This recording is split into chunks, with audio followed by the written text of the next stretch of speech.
खरं तर 21 तारखेचा निकाल त्याने खूप वेळ घेतला आणि एकदाची 21 तारीख आली आणि निकाल लागला. तो एक सुटकेचा श्वास आमच्या सोबत सगळ्या जनतेने घेतला. आणि नंतरचा हा दुसरा दिवस प्रत्येकाला प्रश्न पडत होता की बुवा नगर अध्यक्ष तर इतर तालुक्यातले बसले, आपल्या पाचोऱ्याला काय अडचण येते.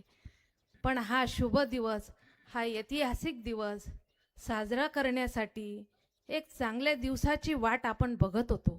आणि तो आजचा दिवस.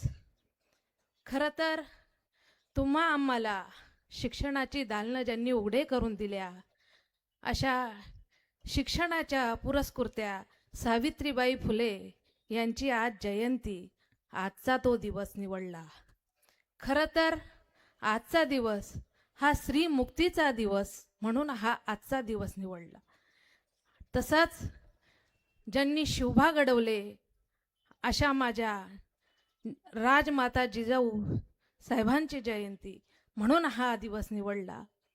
खरं तर लोकनियुक्त नगर अध्यक्ष निवडून आले, हा आनंद साजरा करण्यासाठी भाऊ प्रचारात एकदा आले आणि आज निवडून आल्यावर आशीर्वाद द्यायला एकदा आले.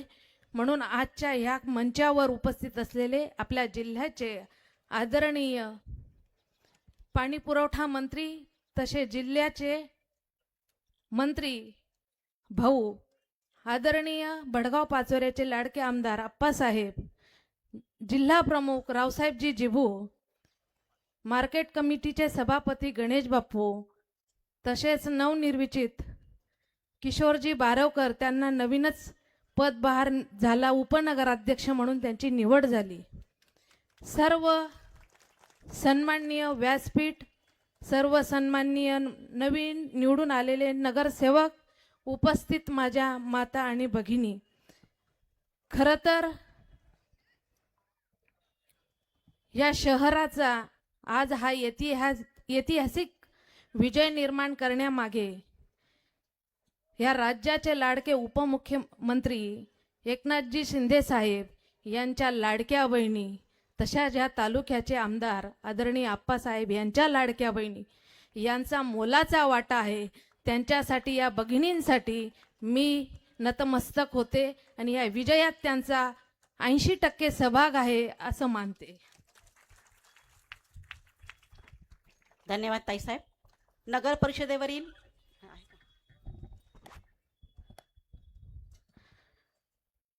खरं तर ह्या जनतेने या तालुक्याचे आमदार आदरणीय आप्पासाहेब यांच्या नेतृत्वावर, यांच्या कर्तृत्वावर, यांच्या विकास करण्याच्या पद्धतीवर विश्वास ठेवून ही एक हाती सत्ता दिली.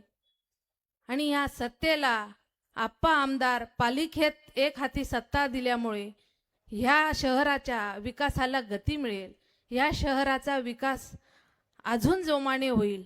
खरं तर या तालुक्यासाठी आमदारांनी एक स्वप्न पाहिलं आहे. त्यांच्या स्वप्नातला हा तालुका त्यांना घडवायचा आहे. पण त्या स्वप्नातलं शहर घडवताना एक पंचवार्षिक, 2 पंचवार्षिक इतक्यात होत नाही. तरी त्यांनी 50% या शहरात बदल घडवण्याचा, या तालुक्याला बदल घडवण्याचा 100% प्रयत्न केला आहे. आणि ही पाचोऱ्याची जनता सुज्ञ जनता आहे, सुशिक्षित जनता आहे, हुशार जनता आहे. या जनतेने वरची सत्ता, दुसरे आमदार सत्तेतले, आणि म्हणून पालिकेत एक हाती सत्ता देऊन हा विकासाचा रथ परत एकदा आमच्या हाती दिला की जेणेकरून या शहराच्या विकासात आणखीन एकदा नवीन काहीतरी बघण्याची संधी मिळेल.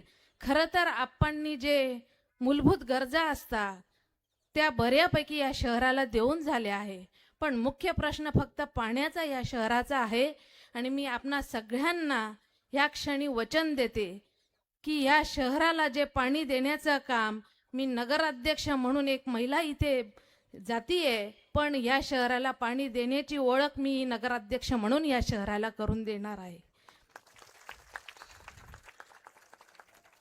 खरं तर आपण तर दंड थोपटून मोकळे झाले, पण खरी कसरत आमच्या कार्यकर्त्यांची, माझ्या महिला आघाडीची, आमच्या नगरसेवकांची आणि किंबहुना जास्त नाही पण थोडी का होईना मलाही लागली होती.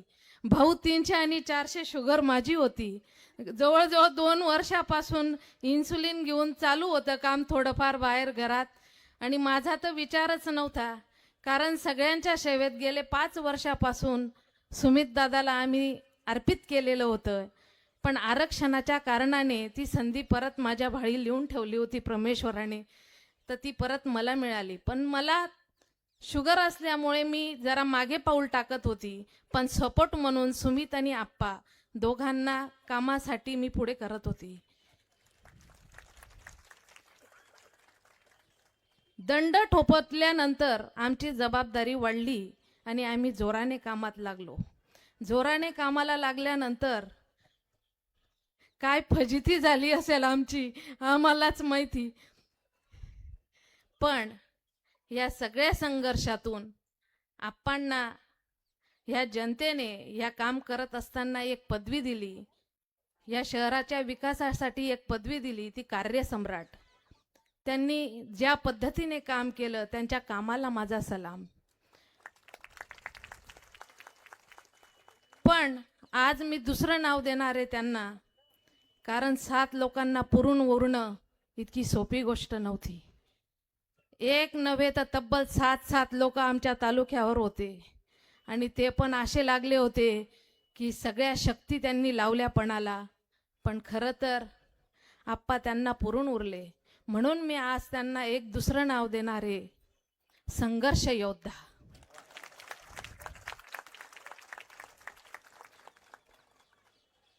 खरं तर गेली 25 वर्षापासून ही जनता आमच्यावर प्रेम करते आहे आणि आम्ही त्या प्रेमाला उत्तर म्हणून 15-15 तास 18-18 तास आप्पा काम करता. आमच्या अनेक कंप्लेंट असता, पण जेव्हा तुमच्याकडे बघावं, तुम्ही केलेलं भरपूर प्रेम बघावं, तेव्हा असं वाटतं की आप्पा ज्या प्रवाहाकडे पळताय तो प्रवाह इतका सोपा नाही. या जनतेचं प्रेम, या जनतेचा आशीर्वाद हा आम्हाला वारंवार आणखीन पळायला भाग पाडतो आणि आप्पा तुमच्याकडे आपोआप खेचले जाता आणि परत ते जोमाने काम या शहरासाठी करतात.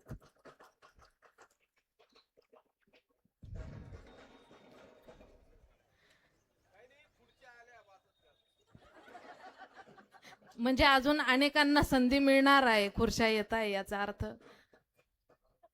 असो, तुम्ही सगळ्यांनी, या जनतेने मला भरभरून आशीर्वाद दिला.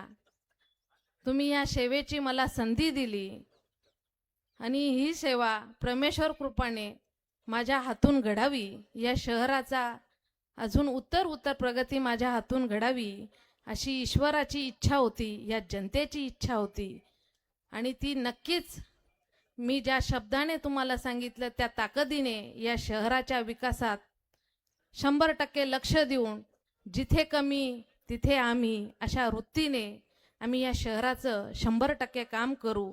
आणि राहिलेल्या विकासात नगरपालिकेच्या हातातून हाती सत्ता दिल्याने आम्ही त्या आप्पांच्या नेतृत्वाने परत एकदा या शहराच्या विकासात 100% सहभागी होऊ.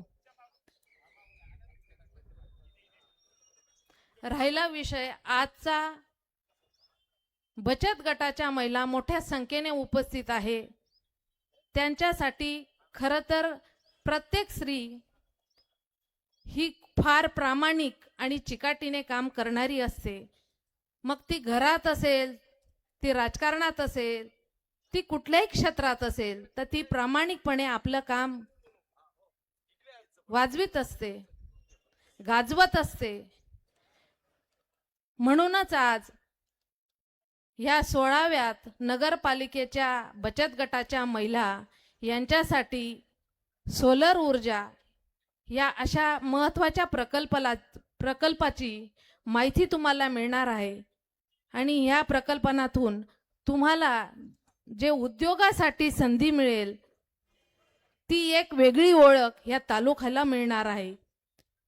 प्रत्येकाला विजेचं बिल भरणं शक्य होत नाही, म्हणून आपल्याला सौरचा फायदा घ्यायचा आहे. सौर ऊर्जा ही आपोआप नैसर्गिक आहे आपल्याकडे. सूर्य आग ओकतो त्याचा फायदा आपल्याला करून घ्यायचा आहे.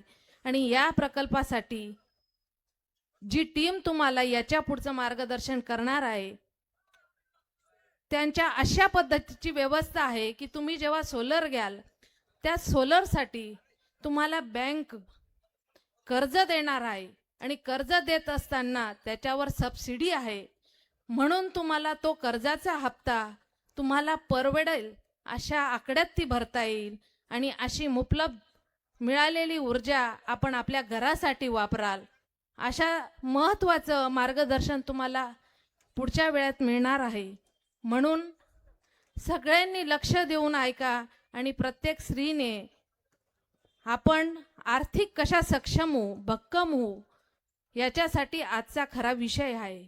तुम्ही सगळेजण एवढ्या संख्येने आलात, आमच्यावर प्रेम करता, या जनतेने आमच्यावर प्रेम केलं, आम्हाला परत काम करण्याची संधी दिली, याबद्दल मी सगळ्यांचे मनापासून आभार मानते आणि इथेच थांबते.